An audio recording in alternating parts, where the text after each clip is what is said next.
Hey, Amie, Yeah, Juan. give me that beat. It's Baseball Shangri-La with Amie Cuevas and Juan Ramirez.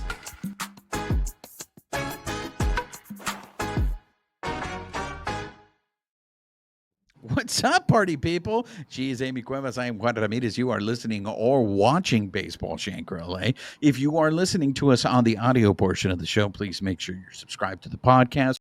Rate us, write us a review, help spread the word about the show. If you're watching us on YouTube, make sure you're subscribed to our YouTube channel. Hit that notification button. Leave us comments. We love engaging with you. And most importantly, make sure you're following us on social media on X at BB Shangri-La, on Instagram, YouTube, and Bluesky at Baseball Shangri-La.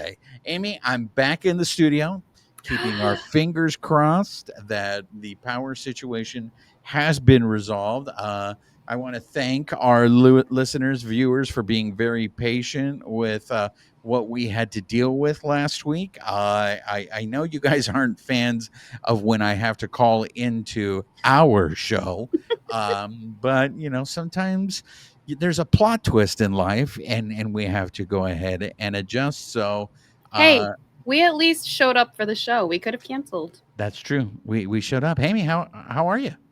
I have been living and breathing baseball for the last 3 days. How are you? Fantastic. So we're going to lean on you a lot. So let's get into this, Amy, because there's a lot to talk about right now. And since you were at Dodger Stadium a lot this past week, I am going to depend on you and your positivity to help me. So let's before we do that, let's start with why don't we start with updates, Amy? Let's do some Updates? Should updates. we start with Let's updates? do some Okay, updates. let's do some updates. We had mentioned last week that right-handed pitcher Jack Little had gotten DFA'd. The Pirates did claim him off of waivers. We optioned Esteuri Ruiz. Whew, I don't know why I struggle saying his name. Esteuri Ruiz. And then Friday, we selected the contract of center fielder Justin Dean, which he will play a part in our conversations as we start to kind of go into the games. But a little background on him: he was drafted in 2018 by the Braves, and then he was a non-roster invitee at spring training this year. So he did just get his call up to the bigs. So good for him for like kind of hanging in there. And in a corresponding move, we DFA'd Lucan Baker, and then he was sent outright to Oklahoma City on Sunday. So those are most of the big transactions. As far as kind of updates on players, Haesung Kim is going to stay back from the Anaheim games this week. He is pain free. He's taking grounders, but no BP yet. And next week he should be potentially going out on assignment. I did see him Saturday. He was taking grounders on the field with the guys. Looked really good. Roki Sasaki is also going to stay in LA. He flies out Wednesday to meet the Oklahoma City team, and he's going to be on a rehab assignment starting Thursday. So, basically, Doc was saying like he needs to pitch. So the goal is 3 innings pitched. They're going to build up from there. He really needs to just get confidence to take down like 22 to 24 hitters, and then his floor will eventually be 5 innings pitched, 75 pitches, and there's still time for him to ramp up. So before I jump into any other updates, do you have any? I can kind of see you leaning, so I just want to make sure I give you some space to say something. Well, at the time we are recording this, it is Tuesday, so it's right before Game 2 of the Doyers and the Angelitos series. So there is some breaking news right before. I don't know if you got a chance to see that I breaking was news. working literally up to the moment we started recording. Okay, Tell us. so do you have any more updates? If not, I will come in with this breaking news. Okay, I do have some player updates. Okay, then Continue I the will pause your potential jumping in then. So obviously we know Shohei's gonna pitch. What now? I'm scared for my updates. Like, Don't worry about it. okay, If it's related to the breaking news, I will jump in. Okay, so Shohei's supposed to pitch on Wednesday. The goal is 4 innings pitched. They're going to see how that goes. Now you've got me all anxious. I'm like, God, where is he going to jump Pues in? cálmate, no pasa nada. Okay, Just pretend like you're wearing a green shirt in front of a green screen. Don't worry about no, it. that was so 10 minutes ago, Juan. That was Just so go before I ahead. had to change. Yeah, And just I pretend showed like up you're and it looked naked. Don't like, worry about yeah. it. You're fine. Well, I wasn't naked. I was just wearing baseball Shangri-La across me. It's fine. So on Sunday, Kirby Yates threw a bullpen. He's going to throw again on Wednesday in Anaheim. And after that, he should be ready for his rehab assignment. And then Monday, so yesterday at the time we're recording, Michael Kopech threw in Anaheim. He might need a couple more bullpens before he goes out on a rehab assignment. And then Kike Hernandez did get an update on him so that everybody can breathe that collective sigh of relief.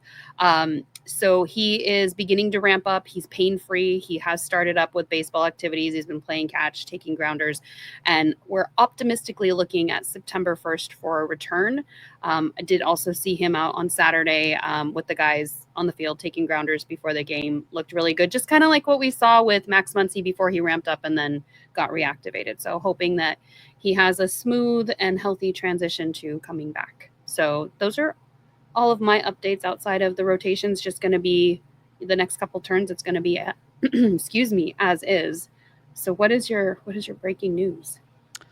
So during the pregame scrum on Tuesday, Fabian Ardaya of The Athletic was reporting that Enriquez is at the Dodgers clubhouse at Angel Stadium. So whenever a new Dodger player who's not on the active roster shows up, everybody's immediately like, well, whose place is he taking? And then Fabian reported that Brock Stewart was in street clothes, changing into street clothes. Then during Dave Roberts' pregame scrum, Dave Roberts confirmed that Brock Stewart has shoulder inflammation.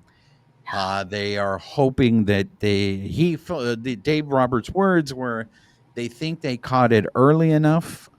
So if he is getting into street clothes, I don't know if he's on his way to get an MRI on that to see what's really happening there, or maybe I don't know why he changed into street clothes, but he has shoulder inflammation, which means he's going on the IL.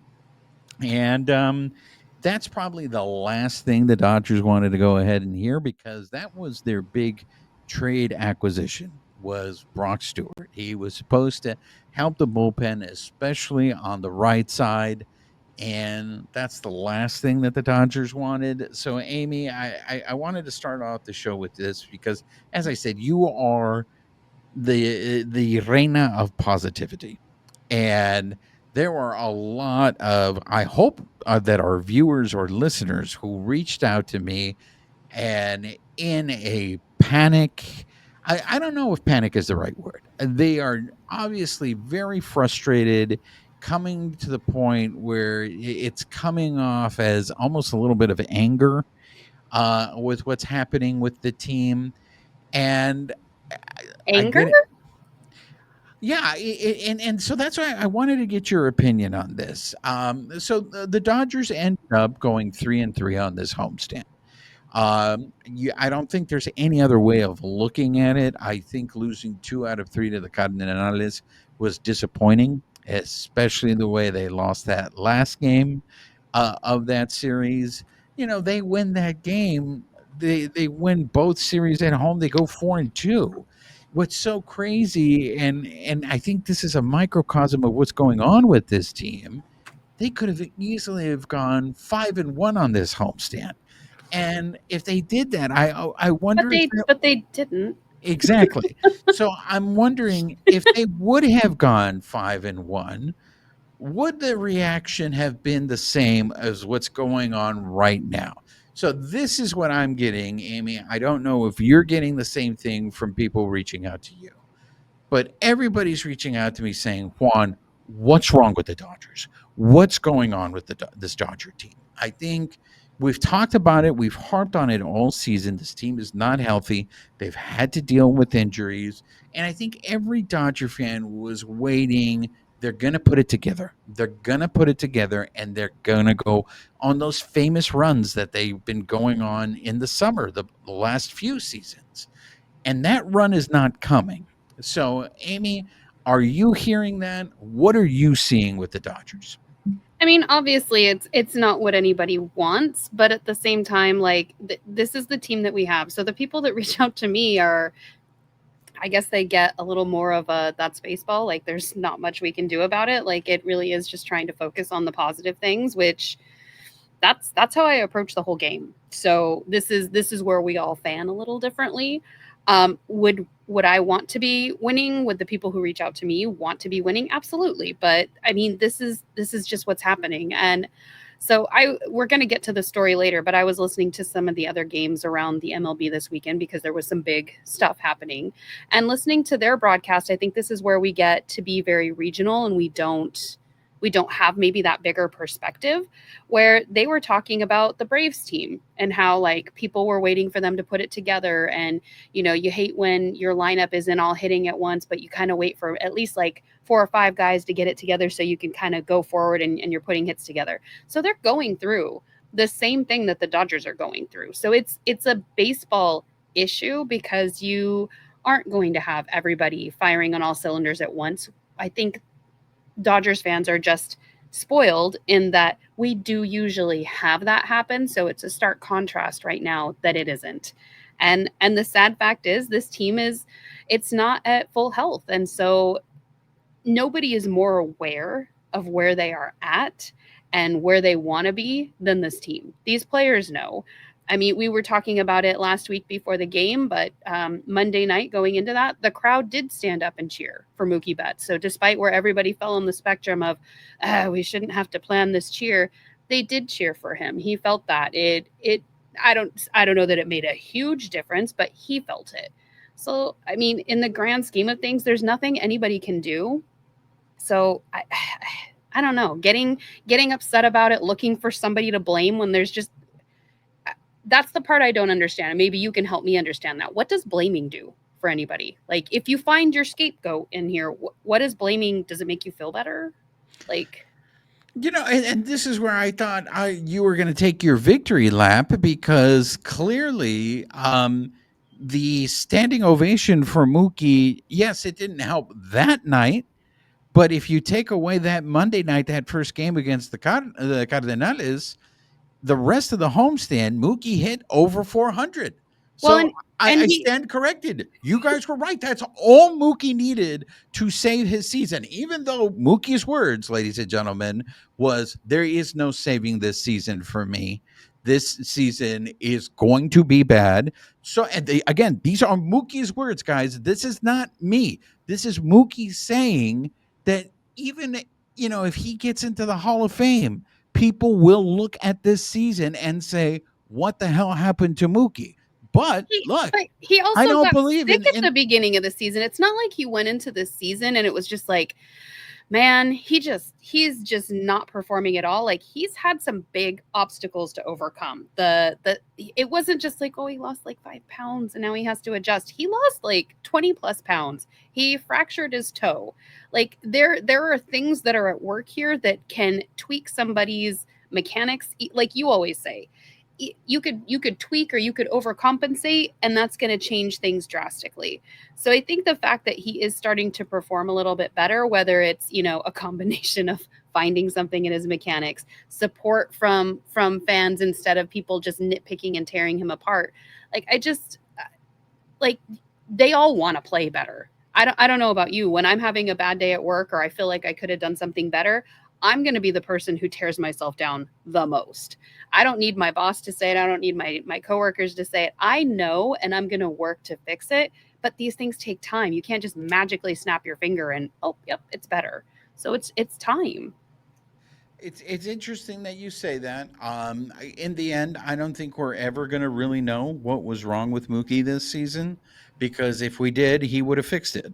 But and to your point, he did say his season was over, but I don't think he's like. I didn't take it as negatively as like he did say he understands where his numbers are, but he's going to still contribute, be there for the team, do his best to help them win every night. And I feel like that's the other side of the message that to focus on is he's not giving up just because this isn't the season he wanted to have. He is still going to put his all into it. And he was out there working hard this whole weekend. Like we saw him preparing before the game yesterday, over the weekend. Like he's busting his tail to still be as good of a player as he can.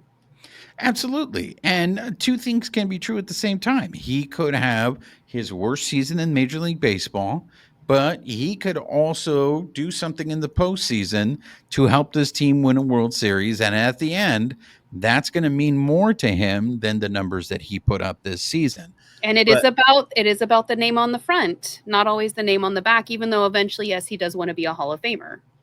that is very true. But I will say this, Amy, everything that you said about Mookie and everything that he's gone through this year, whether he truly is healthy or not, yes, that's all true. Those are all valid points. But I look at someone like Federico, who hasn't been healthy, who's been going through some horrible stuff also this year, and that guy's numbers are almost the same as what you can always expect with Federico. So this is not necessarily a knock on Mookie. It's more of a tribute to Federico, that everything physically that he's had to deal with, and he went through a slump in the middle of the season, and he has found a way to climb out of that funk. To me, again, this I cannot say this enough in terms of I feel that that dude is truly underappreciated. As good as he is, getting to see that guy play every day, I still don't think that that guy, and this guy is a guy who's had huge moments, Mhm. huge moments. I mean, just look at what he did in the World Series last year, huge moments, and I still feel that Federico does not get the credit that he deserves And as that's the the downside great of player he playing. is. That's the downside of playing on a team that's so stacked, right? A lot of the focus gets shifted to Shohei or on nitpicking all the players who aren't living up to what people think they should be living up to, even though they're human. Freddie made some amazing plays this weekend. Like there was one where like he not only stretched out, caught the ball, barely had his toe on there, but then fell backwards and then still like pulled himself up from into a sitting position and then still threw the ball across the field. And I'm just like, I need to remember to stretch more in the morning. And this man does more in one play than I do, all week.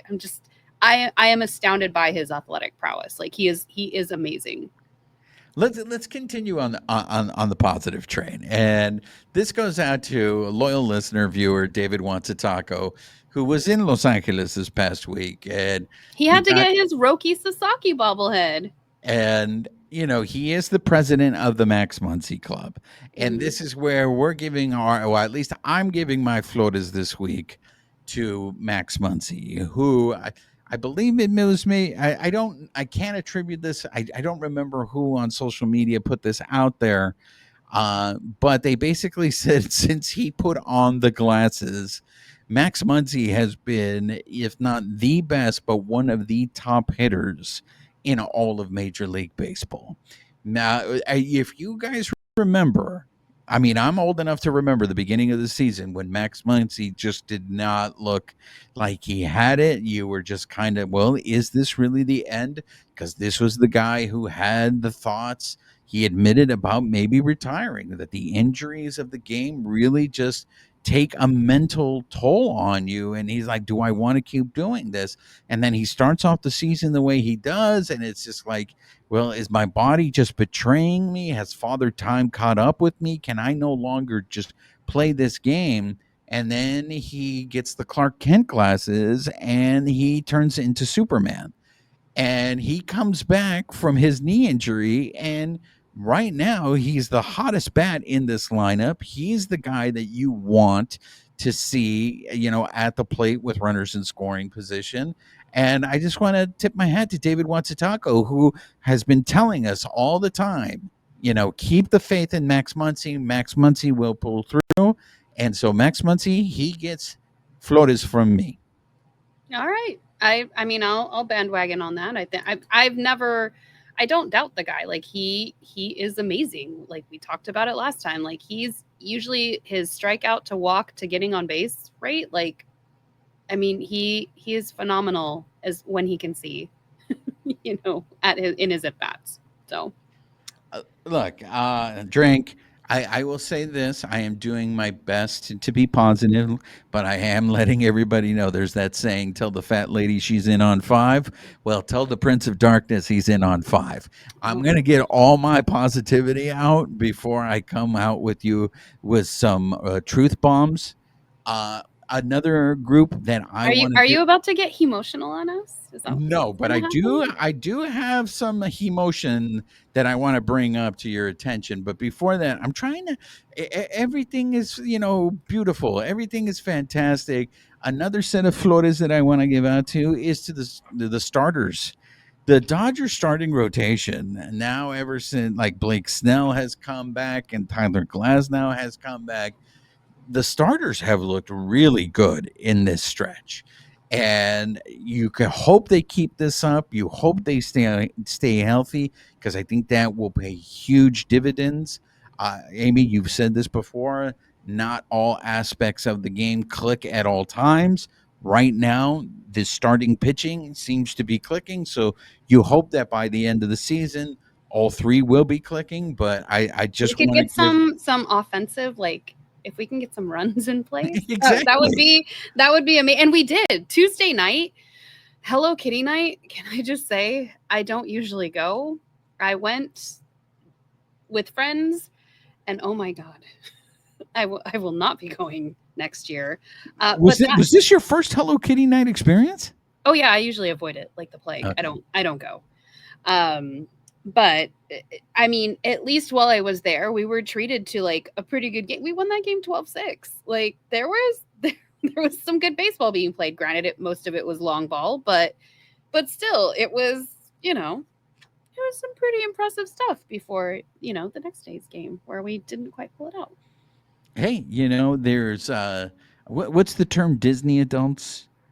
Yes, Disney. something like I that. believe there's Hello Kitty adults too. Oh I yeah. mean, there's a Hello. I mean, it's a cult. Well, Hello I mean, Kitty is a cult. we all have our thing. If they had a Lord of the Rings night, oh my, I don't care who's Nerd there. I alert! will be first in line. First in line. Nerd alert, ladies and gentlemen. Thou shalt not pass. Um, Oh, look at you who knows some of the quotes. I like I said, the starters. So for me, it really is a mixed bag, because with the Azulejos coming into town, I really thought it was going to get ugly, especially the way that Cardenales series ended. I said, "Ooh, the Azulejos coming into town, a first place team. They have the The best fact that record they're in the leading American the League." AL and Yeah. we took the series and almost swept. Like for everybody who was already like I'll get into some stuff that I heard later, but like for all of that, they still took the series against a really good team, which is what everybody's been wanting. And they did it. Yeah. So there are some positives. So I know that you guys all think I'm, Mr. Negative, but I've just pointed out all the positives. Amy, you are La Reina of Positivity. Do you want to bring us some more stuff from that Cardenales series, or even the Azulejo series? Well, I mean, so we did see Shohei get intentionally walked 3 times, and I was listening to some of the radio broadcasts after the game, and part of the concern that Jose Mota brought up was that with Mookie, finding kind of his stride again, but until he really solidifies that, people are going to keep intentionally walking Shohei because I mean they can. They're not afraid of Mookie yet. And so, but with that happening, I mean, Mookie still has a pretty impressive record of kind of like, oh, I took offense and like hold my beer and then kind of coming through in those moments. So just hoping that also is a driver because we did see that 3 times in the Blue Jays series. Just trying to like just double check my notes here. I mean, obviously Shohei has all kinds of stats that we're seeing through the roof. He's already 40 plus home runs, which he's, that's the first time since 1932 that somebody has scored 110 plus runs this year. No one in the NL has more than 80 right now. He's the first Dodger with back-to-back 40 home run seasons since Sean Green in 2001, 2002. So just, he continues to just put up stellar numbers, but everybody kind of expects that, right? Yeah, I mean, the unicorn, it is.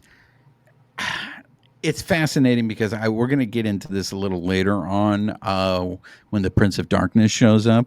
Oh. But I just want to just point out, like I said, I want you to get all that positivity out of there. What else do you have? Well, I maybe I want to sprinkle some of it like Okay. throughout the whatever, but I get the it. You guys, want it as an antidote to yeah, I when the mean, we truth don't we pops. don't need just to like descend into the depths, but the guys were taking bunting practice this weekend too. So we're starting to see a little bit more of that. So for the people who like the sacrifice bunt, guys are trying to get a little bit better at that. We did see Blake Snell with his 36th career start with 10 or more strikeouts in a game, which as we're trying to ramp these guys up to take on more innings, more strikeouts is better than, more walks. So another positive. And then did you see the stuff with Kershaw and Scherzer that was just kind of fun? Like there were Yeah. comparisons throughout the whole game Friday night. They traded jerseys afterwards, but even just seeing these guys match up again, we don't know, are they going to have another game where that happens? Is this the last time we get to see those two together? And just two historic careers, especially since they did get to play on the team at the same time for a small period. And, here they are. ESPN LA on Friday played a very short clip of Vin Scully calling a game between the Doyers and the Serpientes. A game that was originally supposed to be started by Randy Johnson going against Greg Maddux, and it ended up being Kershaw versus Max. And this was Vin, and you got to tip your hat to Vin, right? Give him some pause, give him some grace, because this was early on in Scherzer's career, but he pronounced it as Scherzer, Max Scherzer, but it was a master class, and it was one of those things that you really miss listening to. At least I do. I missed listening to him on the radio, and that was him calling the game and at the same time describing and explaining to people Max Scherzer's eye condition as to why Yeah. he has two different color eyes and not missing a beat. And there's a ground ball to third base, and it's only something that no, other people have done it, but Vince Scully mastered that. So Mm-hmm. I thought it was really interesting because I had totally forgotten about the fact that Kershaw and Scherzer are their timelines are kind of similar. And so yeah, I think you're right. I think it is one of those moments where you have to acknowledge that there's going to be a point where both of these dudes aren't going to be in the league at the same time. And how spoiled are we that we've had them for so long that when we don't have them, I feel like it's going to be a blow. And like most people don't even realize, like I was talking about it with people around the stadium of just, it's going to be hard for them transitioning when they finally leave. But I think it's going to be hard for fans too. We're so used to seeing them. They're stalwarts in the game. And so that's historic. Another thing that is historic, and it seems like the unicorn is always mentioned with one particular name, and that's Babe Ruth. Mm-hmm. So Babe Ruth, I think his best year, he scored 170 runs. So there is an outside shot that the unicorn Shohei Ohtani, he was at 111 over the weekend. He did hit a home run, so I think he yesterday, so he could be at He's at 112. I don't know what his number. I know he's at 42 home runs at this point, but I don't know his number of runs scored. So he could maybe get to 170. And so that's going to be another category where it's going to be who are the people who have done this? Babe Ruth and the unicorn. So it, you always harp on me that I need to learn to enjoy this game and watch this game and actually like it. I'm doing my best here to Is tell it you that happening? these are the things, but I'm telling you, the Oh, Prince of whoa, whoa, Darkness is whoa. on deck, ladies and I gentlemen. just heard a butt. Gee, The how's Prince of that? Darkness is on deck. So, what else do you got, Amy? No, go for it. Let's All start. right, Let's start the descent. let's let the Prince of Darkness into the room, ladies and gentlemen. So here comes the Prince of See, Darkness. this is the stuff where like you may not categorize this as emotional, but like the fact that you take joy in the crappy side of the game, I don't understand. But go on. But see, that's what I have issue with. I don't think that this is the crappy side of the game. I do feel that this is, I don't feel it's any different than what a color analyst does. A color analyst's job is to analyze, and at part of being analyzing something is being critical of it, right? Okay. So these Critical are to the not. point that you don't enjoy the game, though, or it frustrates you? No, I'm going to tell you this. I just had this conversation with my wife just the other day. I am completely unbothered by the Dodgers' struggles this year. And I can't tell you if it's because you have finally rubbed off on me and have told me what's the point. Because I know for years my father used to tell me, "Que te ganas con enojarte?" Like, what's the benefit of getting mad? About this. A lot of it is what has gone on off the field. That has Perspective. yeah, perspective has put things into like, what's the point of all this? But what's fascinating to me is when I have guys like Adam sending me messages in full meltdown mode that since the White Sox series, when the Dodgers swept the White Sox, and they had an 8-game lead over the show pods. At the time we are recording this, the lead is down to 1.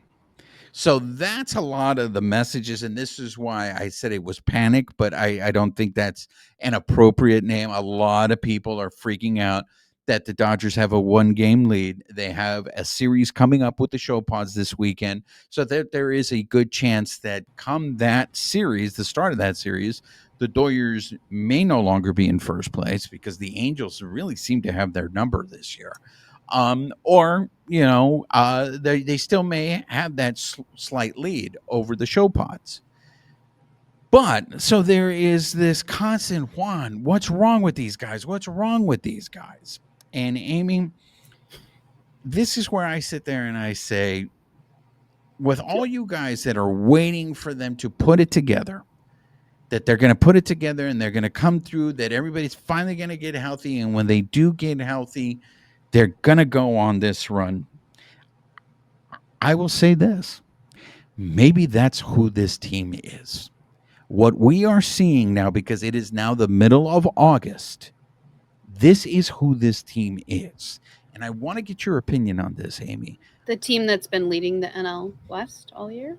Yeah, the team that's been leading the NL West. Even hurt, even not playing at their best. Okay. Go on. They remind me a lot of the 2018 Dodgers, a team that won that division, a team that went to the World Series that year, a team that lost the World Series that year. That team got to the World Series, and I don't think anybody expected them to get to the World Series that year because they looked like they were on fumes the whole year. That's what I think I am seeing, and this is what I'm stressing to a lot of people, is the Dodgers had the shortest offseason of any team. They won the World Series, and then they had to start the season early to go to Japan.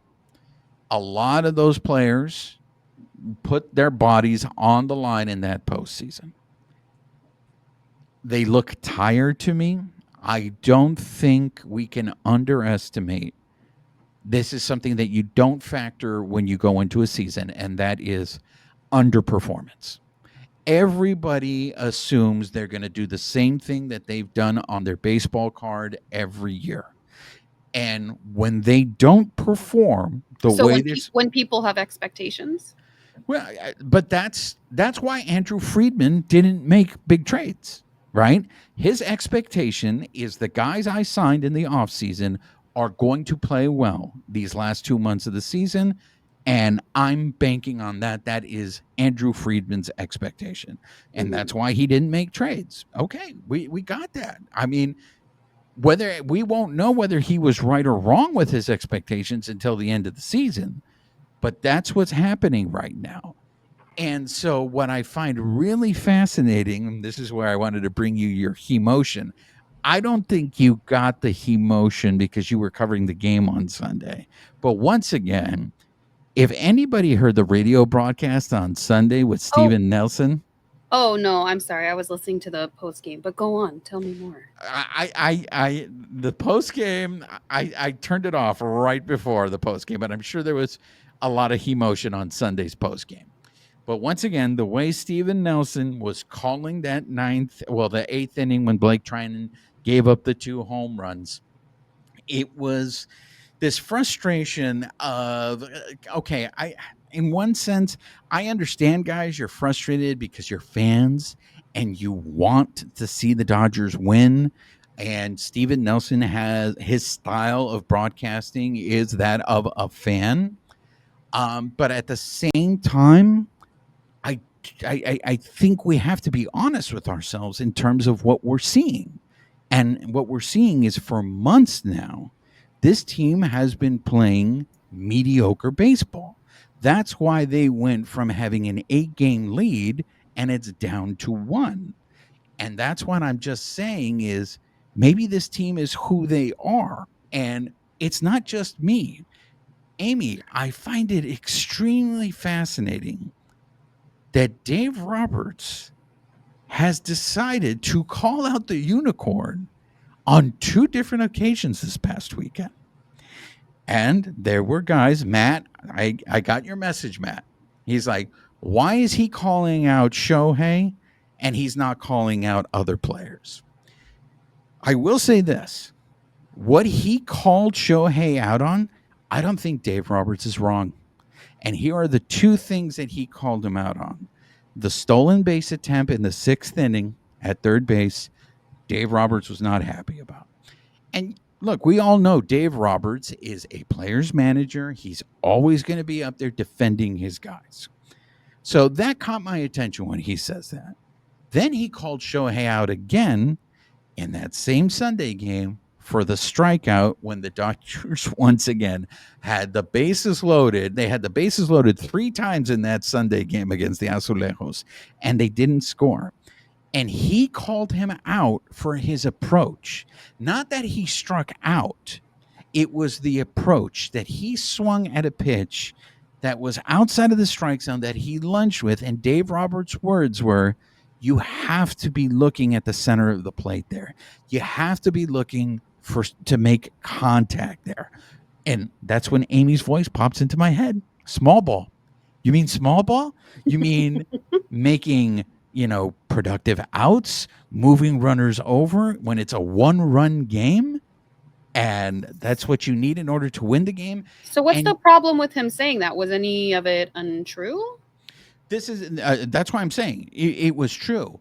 What Matt's message to me was, Juan, why is he not calling out Michael Conforto? Why is he not calling out some of those other guys? So this is where I want to get your opinion on this. What did Michael Conforto do? Just not hit? Yeah. So I mean, a lot of people trying. I feel too many Dodger fans are putting the Dodgers offensive woes on Michael Conforto. He seems to be the poster boy for why the Dodgers have struggled offensively. He is the target. He's hitting under the euchre line. Everybody's out there saying Michael Conforto's the problem. They should have traded. They should have gotten another outfielder and all. And I will say, okay, I everything that you guys are telling me is true. I can't argue that. He's carrying the whole team on his back, not hitting? Well, that's the one thing I can push back on, and that is that's not all on Michael Conforto. So when Matthew says to me, why is Dave Roberts only calling out Shohei and not calling out the players, I do feel like that's what we're getting at, and this is why I'm saying maybe that's who this team is this year, because the underperformance, we talked about it with Mookie, the Oscar Hernandez does not look like the same player as last year. But I will say this as somebody who's in those scrums, Dave Roberts doesn't decide what he's going to talk about. He is led by the questions that are asked by the media. So he is asking and answering a question. So if they're not asking about other players, if he is personally asked about a play or he's asked about what Shohei did there, he's going to answer. So he's not singling anybody out. He's going where the media leads that post game conference or that pre-game scrum. So I feel like that's a little unfair because if he was just having his own like dialogue to the media and we were all just taking notes, that would be one thing. But this is question led.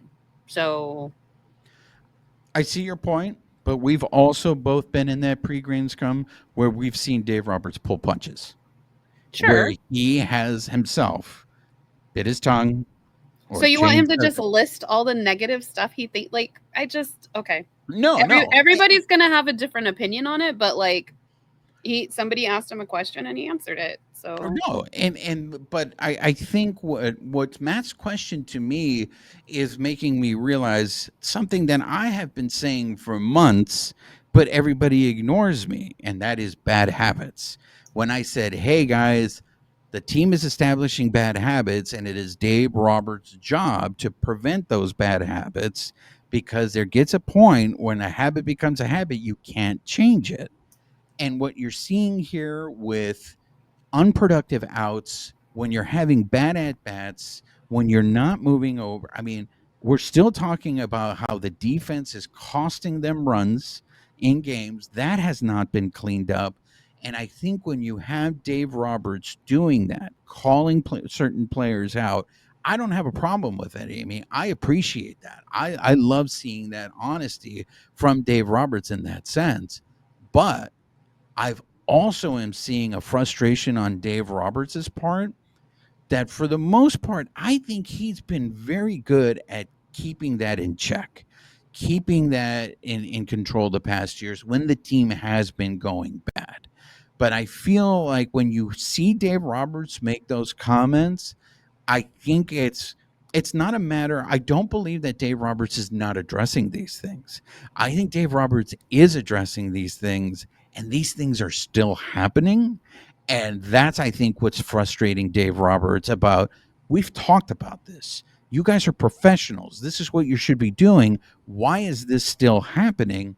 And I think that is starting to come out. So to answer Matt's question as to why is he singling out Shohei, as Amy said, I don't know if it's necessarily singling out Shohei, but I think he is trying to call out this team and saying, okay, it is the middle of August now.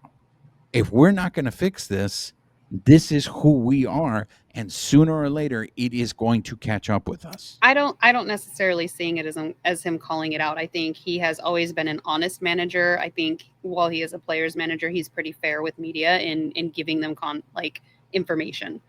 To a certain extent, obviously they're not going to share things injury-wise until they have better, more concrete information, but he's pretty forthcoming, if you will, compared to some managers. You see some media scrums across the league and you don't get as much as people get from Dave Roberts. So I don't know that this is kind of the same as like the Clayton Kershaw thing. I didn't take it the same way as you did. I don't think he's calling them out. I think he's answering a question and this is what happened on the play, moving on. I don't think it's like sending a message. I don't think it's like, if he's going to have a conversation with Shohei, it has nothing to do with the media scrum. He's going to have that conversation. He's probably had it. He's probably had conversations with the whole team. And maybe it's not even him having it. Maybe it's the coaching staff. So to me, he's addressing media and their questions to get information out to the fan base. To me, it's not like, this is not a message to his players of, gosh, I hope Shohei really watches this media scrum and like really gets the message that I'm frustrated. Like he's having those conversations. Like this is just disseminating information to the fan base. On the Spectrum Sportsnet post-game show, Jerry Hairston and Dontrell Williams said, Dontrell Willis, God, I keep calling him Williams. Dontrell Willis had said, well, maybe this is a good loss. And this was after the loss to the Angels, in the sense that it will remind the Dodgers they need to start playing with urgency. This is not the first time I've heard. You don't think the Dodgers know this though? Like these are former players, Amy. These are guys who have been in clubhouses. Right, These but you don't think the players know this guys. though? The players know they need to play with urgency. If anybody's scoreboard watching, it's them. They're aware of it. So okay. Like, to each their own. That's what I'm saying is, if they are aware of this, and yet they're still making the same mistakes that they've been making all season. You think they're doing it on purpose? You think anybody wants to be playing this way? Like, this is This is just how it's playing out. It's not for a lack of trying. If you show me any player on that team, even with Andy Pajes, I know that he, like, I can't remember the play that he wasn't looking, and they ended up throwing him out in foul territory because Alex Freeland popped out to first base. Pajes missed it. There's a lot going on in those games, and I think people take that for granted. Like, oh, he should have been looking at the third base coach for the sign. Yes, he should have. But there is so much going on in this game, and I feel like people forget, not only when a pitcher is throwing to home plate and somebody's got to swing at that and try to digest that information in tenths, hundredths, thousandths of a second, the same thing is happening in a play. A player hits that ball at the plate and it goes right into that first baseman's glove. Yes, he should have been watching. He should have had his eye on the third base coach, but all this is happening really quickly. Odds are he's probably not going to make that mistake again. Or, you know what, maybe he will, because there's a lot going on in the game.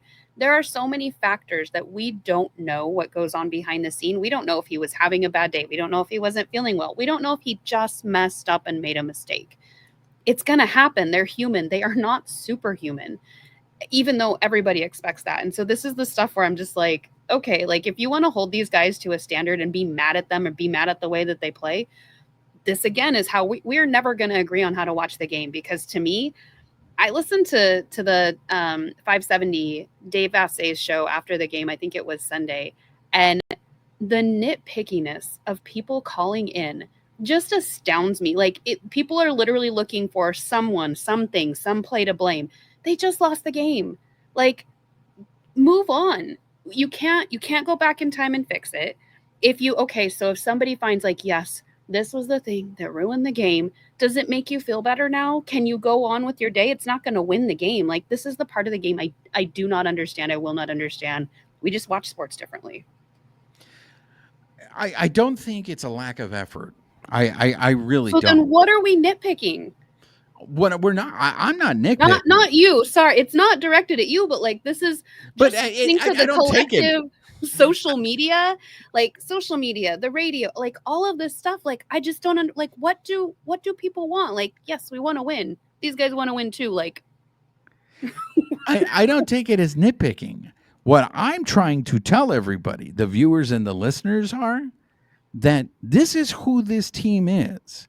If the team repeatedly makes the same mistakes again, you should expect that this is what this team is, because since probably May, this team has been a 500 team at best. At best, they've been 500. So because what you're talking about, Amie, when they call in and they're so upset, they're upset because, I know it's something that you don't like, but they have expectations. And the expectations that they have of this team, I think, do not match the reality.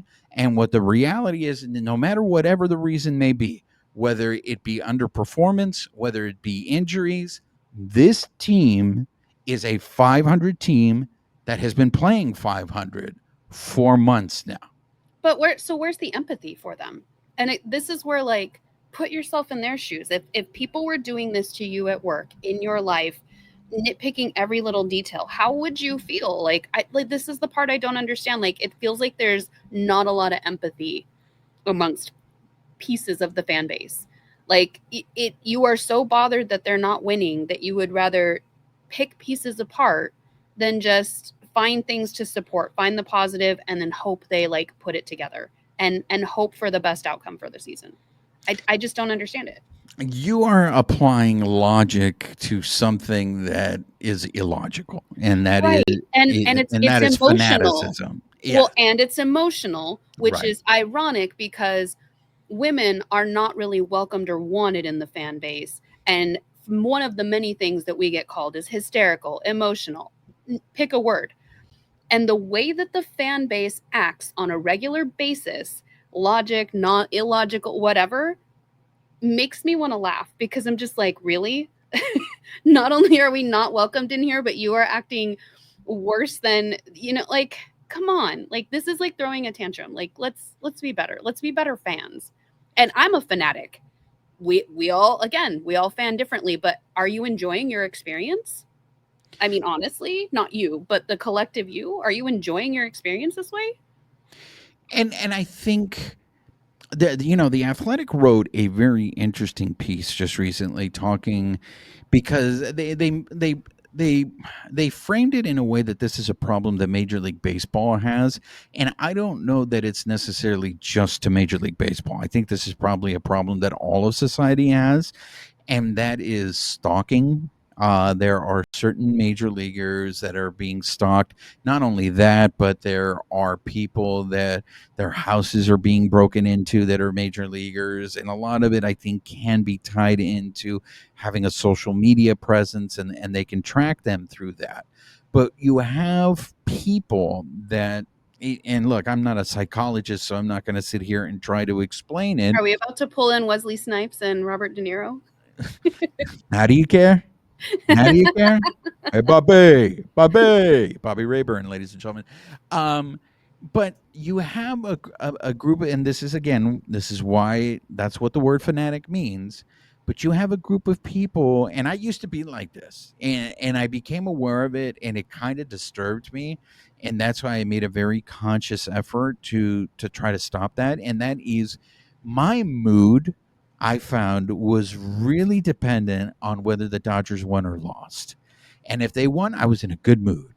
And if they lost, I was in a really crappy mood. And that, Can you imagine if you weren't a Dodger fan and you were like a Colorado Rockies fan, like what your mood would be like all the time? in those situations, though, I think those people just become numb, and Right, they just, but that would if you fanned that way though, that would creep into your everyday life at some yeah. point.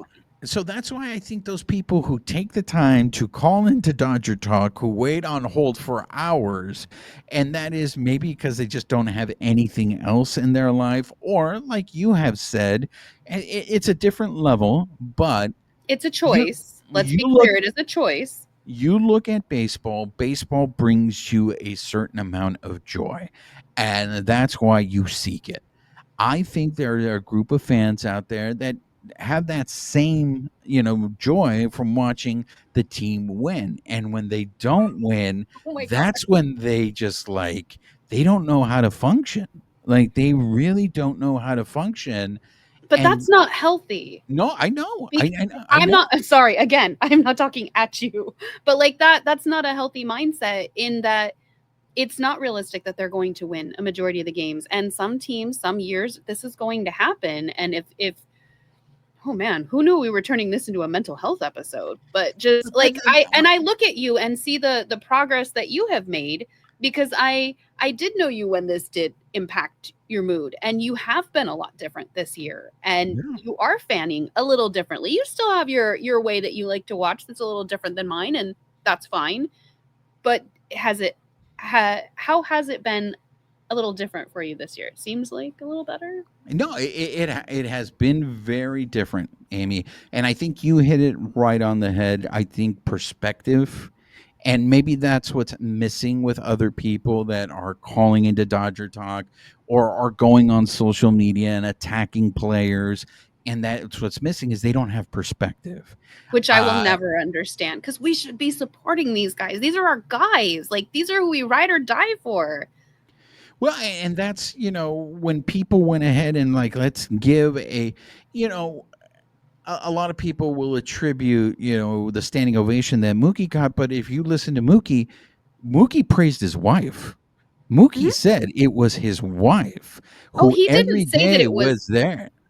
Yeah, it's no, his wife, I know. it's his friends, and he never said like, yes, that I'm sure it had an impact. You can't not feel the positivity from that, but he has other things that uplift him in his life. Even himself, whatever he's working on, that's going to be the driver. Those are just like that's the cherry on top is that you do have a fan base that supports you versus knocking you down versus being upset with you or whatever, which it's like that's the piece I don't understand. Maybe that's the illogical part.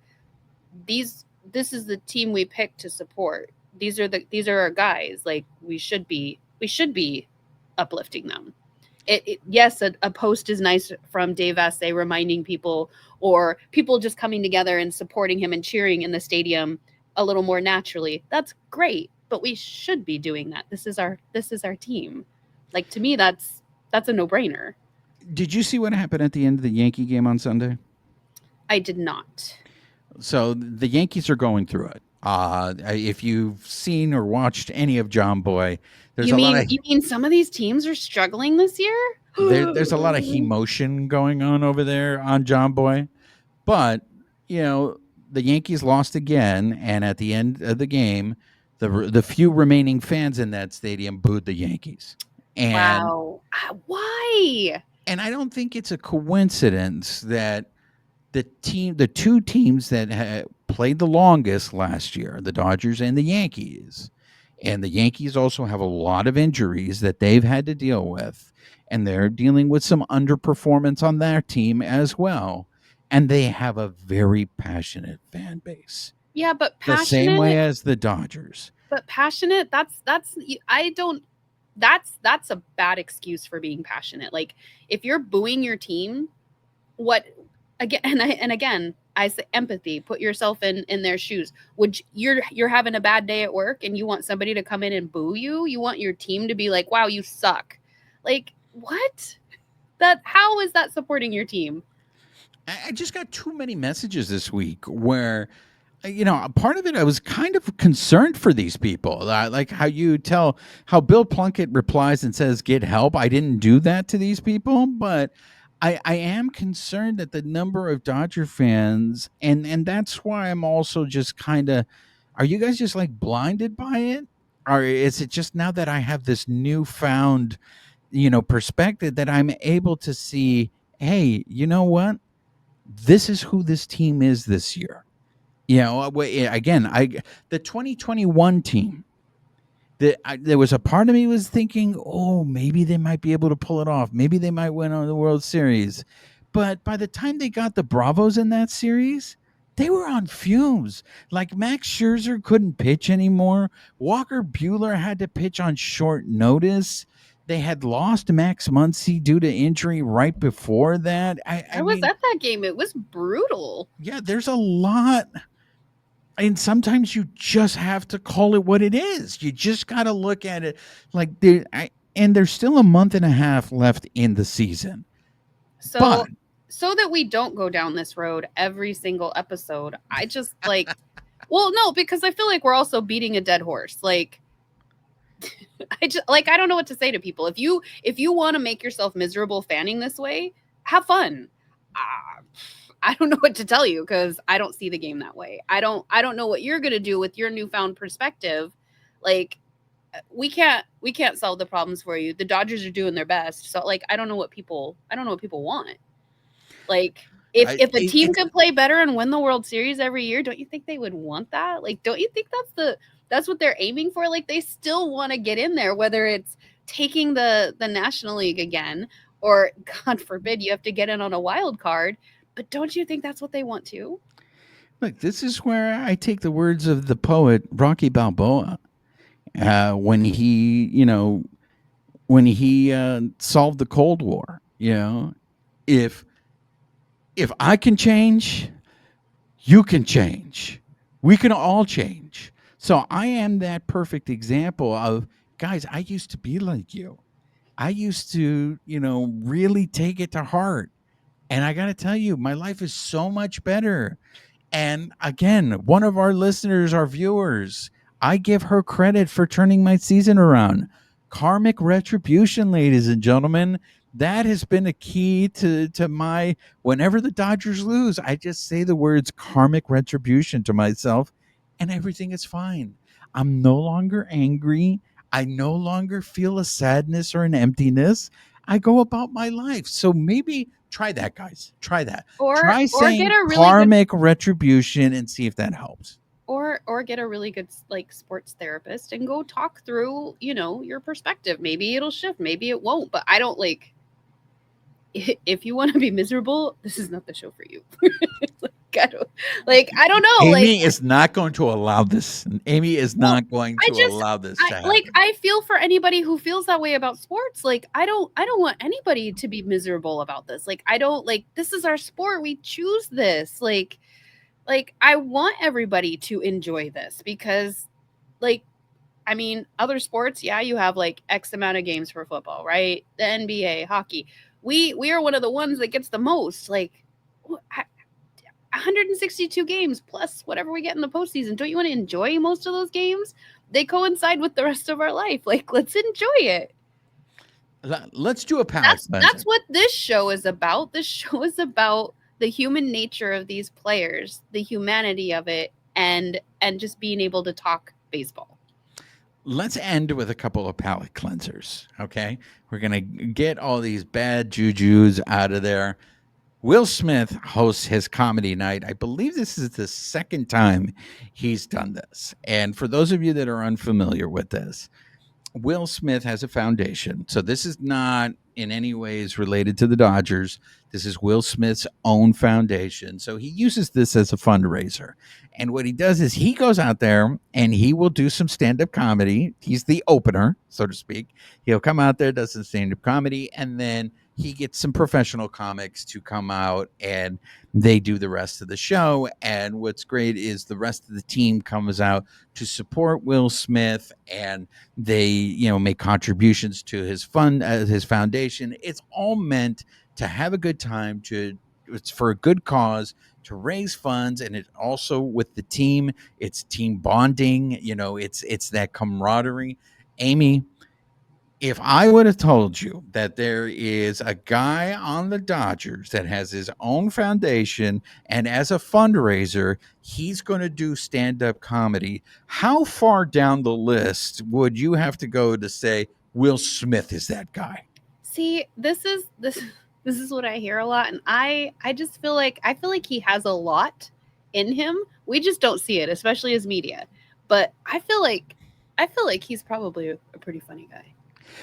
Yeah, I will say this. I feel Will Smith, and maybe because he's the catcher, but I feel like he is the stand-up guy. When we go in there after a game and we're looking desperately for a player to talk to us, a lot of them don't want to do it. A lot of them rush out of there to avoid doing it.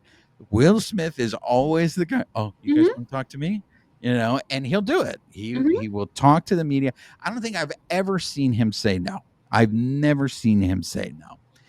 Now, when I've covered other events with the Dodgers, there have been plenty of Dodger players. You know who they used to tell me was the funniest guy on that team?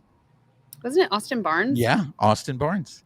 And that's why I think we get a misleading picture of some of these guys, because a media perspective is going to be different from who they are in real life.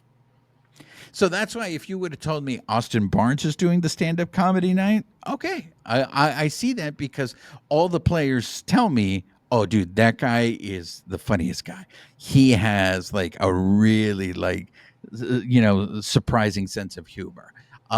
If Mariachi Joe was still on the team and you would have told me Mariachi Joe's going to be doing stand-up, I totally, because he has that personality and all that. But it's one of those things that, to everything that Amie just said, these guys are going through a rough stretch. They play every day. There's something that they have to do to try to either break up the monotony or maybe just keep that energy flowing. That doing a comedy night where you get to go out there and just not think about baseball for a while and just go out there and have a good time. I think it's great. And again, this is the second year he's done it. I'm sure he's going to keep doing it again. And I applaud him for it. And he's having a great season. Mm-hmm. I think highly of Will Smith anyway, so you're not going to get any complaints from me. Okay, here's another palate cleanser, ladies and gentlemen, and this is where I'm going to throw to Amie. Amie, do you want to tell us what happened this past weekend? Yes, so umpire Jen Pawol got the call up to be the first female umpire to call a game in the MLB. So did you get to catch any of the games? I did not. Okay. I was at the movie theater. I did a double feature on Sunday. So go ahead. Yeah. Well, she did a double feature on Saturday because there was a doubleheader for the Braves and the Marlins. So she came in as a floater because they were making up a game. So 2 games on Saturday. She was behind the plate for first base in the first one, third base in the second one, and then she was behind home plate on Sunday. So they played this really moving video beforehand of like how far we've come and how far we have to go still, because there's a lot of stuff floating around. The NBA, broke the gender barrier 28 years ago. So This is 28 years overdue. The NFL has had female umpires for 10 years, soccer the last 3. So as we usually see, the MLB kind of follows a little slower behind. But there were signs from fans around the ballpark. We got to see that video. It was pretty cool. She's been umpiring for a long time, so she did almost like 10 years of softball prior to the 10 years she did working her way up through the MLB. And so her press conference was amazing. She said like it hit her on the field when they were doing the walk around kind of before the game, like this is real, and that her dream was kind of coming true today. But she was praising like she has an amazing work environment, the camaraderie that she has with other people. Chris Guccione was part of the press conference after the first game, before the second game in the doubleheader, and he had just said that this was one of the proudest moments he's been a part of in his career. That being up there, it gave him chills. He realized kind of the magnitude of the moment and how hard she's worked, how proud of her he is, and that he has a daughter, and now his daughter has more role models to look up to. And that was kind of something that she touched on. Like her goal was that at least one girl sees her out there and sees what's possible, because she didn't have that coming up. So it was pretty moving. The broadcasters like cut in a lot of games. You got to see a lot of different content, like getting to see her make her first like strike call, getting to hear her like them comment on like, oh, like she has a really clean like call, like we can hear it. And you don't always have that with umpires, and just basically how hard she worked. But one of the broadcasters did say, I think just not realizing the language they were using, that like, wow, I'm surprised that this was such a big deal. And they meant it as a compliment, but it was like, dude, this is a huge deal. Like it's kind of like that accidental privilege. Like I know you didn't mean it this way, but like for women everywhere, this was a huge moment. Like, but I get it. You don't all live what we live every day. So it was pretty awesome. I teared up watching a lot of it. I see what that broadcaster was trying to do. And that's what I mean. They were trying to be complimentary, but as a woman who is fighting in this industry, and not just this industry, it was just like, yeah, that must be nice. I thank you, but that must be nice. But I also take that almost as calling out Major League Baseball, what that announcer said. And that is, this shouldn't be a big deal, because this probably should have you mentioned the NBA did it 28 years ago. This probably should have happened before, and before all you woke police come out here and be like, oh, come on, why? Just because she's a woman, she should have been given an opportunity?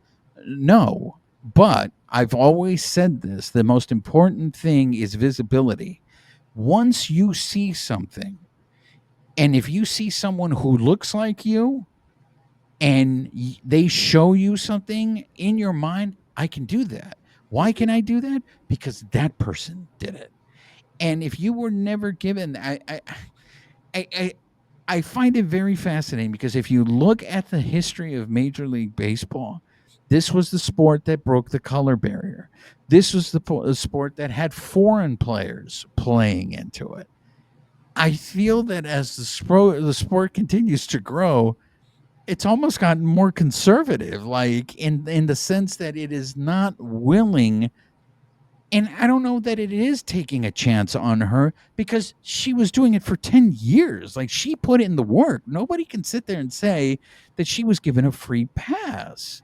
So I get what you're saying too, that it's just like, yeah, we need to really take the moment to acknowledge how big of a moment this is. But at the same time, I do feel like there's some subtext in there of, why did this take so long? That wasn't their subtext, but yes, to your point, because when we have these milestones as a woman, I always, especially a woman of color, I always feel that bittersweet, like, yes, we just broke through the ceiling again somehow, but also like, why did it take so long? Why do we still not have a lot of female reporters? Like, when you've seen it. It's gotten a little better, especially with Japanese media. We have a lot more women that are in the press box in the clubhouse, but it's not nearly like there's not the equity there. And so it's just like I know it's different for women and women of color, but I know that at least men, people of color can at least you kind of get it where like we see Hollywood, we're not really represented anywhere. Like it, what was it in the 90s? It was like the same five actors always playing the Yeah. same Latino role. It was like, oh, just, different plot every time. Now you're starting to see a little bit more diversity, female directors, people of color directing, acting. You're getting to see a little bit more of that diversity. There is pushback of like, oh God, why does it feel like these people are shoving it down our throats? But it's slowly starting to change. But to your point, it is bittersweet. Why is it taking so long to do this? I was part of I attend the Women in Baseball conference through Sabre every year. It's a virtual conference. We actually just opened up registration, so I think it's like $65. It's all virtual, so you don't even have to go anywhere to attend it. They have a lot of like really cool speakers. Last year, Perry Barber, who was an umpire for a long time and helped move the needle for women, but never made it up to the MLB, she moderated a panel on that. I think I may have already spoken about this, but the group that I was looking for, the organization is Level Ump. And so I was looking through my notes so that I could speak a little bit more accurately about it this week. But they're trying to level the white male playing field. And it's the importance of mentors, all the little things you don't think about, having support, somebody to talk to. So it's not just not even seeing somebody who looks like you out there, but if you do go push for that dream, who do you have to mentor you? Who understands what you're going through? The fact that, like safety and protection is an aspect of being an umpire. Having your chest protector, your pants, your safety gear, your shoes. Well, if you're a woman trying to come up and you're the first one or you're helping to kind of break through that, what gear do you have? It's all geared toward men. There's no women's cut. There's nothing. Our bodies are different. We are physically different. Nobody's even crossed that barrier yet. So it's just making sure that we even have the support. Men have different ways to get up there. We see the progression. You umpire for so long, then you eventually get called up when a space opens up. It's like the Supreme Court. It's really hard to get into. But for women, that path is always going to be longer. We saw Kim Ing. She became a manager of, was it the Marlins? General manager of the Marlins. It took her 20 years. It doesn't take men that long. And then, then they put a man over her and she left. But it's like all this extra work just to do the job that they love. And being an umpire, there's no gender requirement. It's not like baseball where people are going to scream and like, oh, it's DEI. You're trying to bring somebody in and they're not as strong as a male player. They can't hit as far. Being an umpire just requires you to be able to understand the rules, focus on the game. I know I'm oversimplifying it, but there's no gender requirement for it. So a lot of this stuff, it's just like you said, it's having the representation. As silly as it sounds to somebody who has that level of privilege and has never had to think about it, it doesn't make sense. They're like, well, just go do it. I did not know that this was possible, having a podcast, being a reporter, being a journalist as a female in baseball, because I never saw it. It never occurred to me until my late 30s or 40s that this was a path I could even take, because you didn't see it. You didn't know it was possible. And for people with privilege who just have that path, that seems odd. But I mean, that is the reality of the situation when we don't have representation anywhere.